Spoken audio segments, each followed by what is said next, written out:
My name is Denise Evans. I am the qualifying broker with Butler Evans Real Estate, Inc. This video asks the question, in the property management landlord-tenant relationship, who is your client? A little bit about me. I'm an active commercial real estate broker and consultant. You can call me for buyer or seller brokerage, referrals, or co-brokerage opportunities if you have a deal that's maybe a little bit beyond your comfort level. I am a retired litigation attorney who specialized in real estate and banking defensive litigation, a former clinical professor of real estate at the University of Alabama Culverhouse College of Business, and a nationally published author for McGraw-Hill, Sphinx Legal, and Kaplan Dearborn. So what do? You manage a rental property. The tenant has a $1,500 deposit.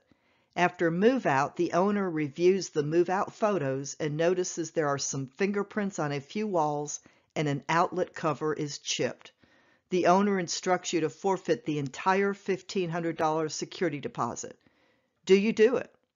Or another thing that comes up often, do you terminate a lease that is not in default so the owner's son can move in on the owner's instructions? Or on the owner's instructions, do you refuse to rent to tenants with children? Or on the owner's instructions, do you inspect the property weekly? This all depends on the client-agent relationship. The property manager is the agent of the owner-landlord. The owner-landlord is the client of the agent. The tenant is a customer. Customers are owed honesty and integrity, but that's about it.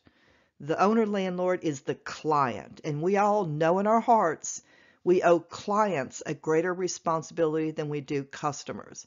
How would you feel if you had a problem and you hired a lawyer, and the lawyer, instead of referring to you as their client, referred to you as their customer?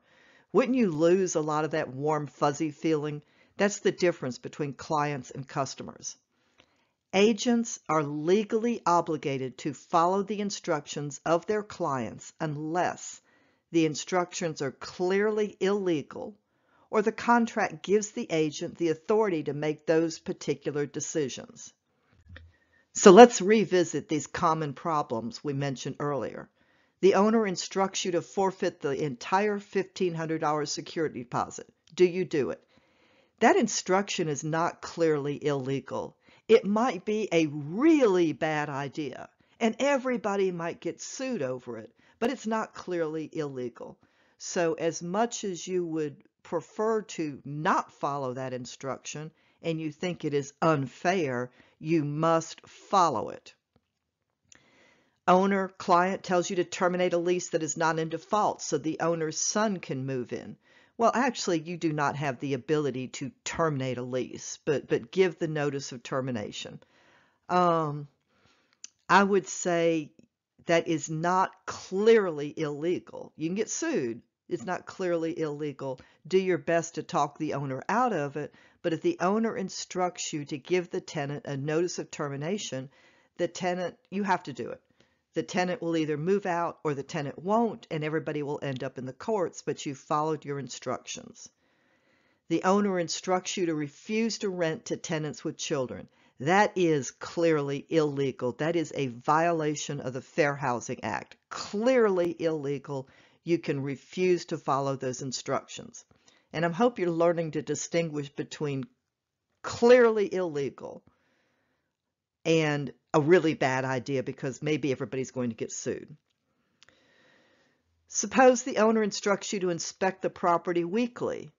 Well, if you don't have anything in your management contract that says you will inspect the property annually, or when the tenant moves in and when the tenant moves out, or quarterly, and the owner instructs you to inspect the property weekly, you're obligated to follow that instruction. The lesson is, for a lot of these things that in your experience you would prefer not to have to follow the owner's instructions because you can see trouble coming on the horizon, write that into your management contracts.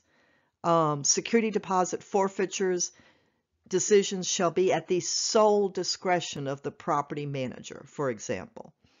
Termination notices, unless the tenant is in default on its rent, at the sole discretion of the property manager. Property inspections will be held on this schedule. You know these things that come up often. Write them into your management contract, and once the owner signs the management agreement, now contractually you are able to make those decisions, and you are not obligated to follow the owner's instructions. If you have any questions or want clarification, or you have some ideas for other videos you'd like to see, contact me at denise@butlerevansrealestate.com or call me at 205-310-3799. I'm in the Central Time Zone.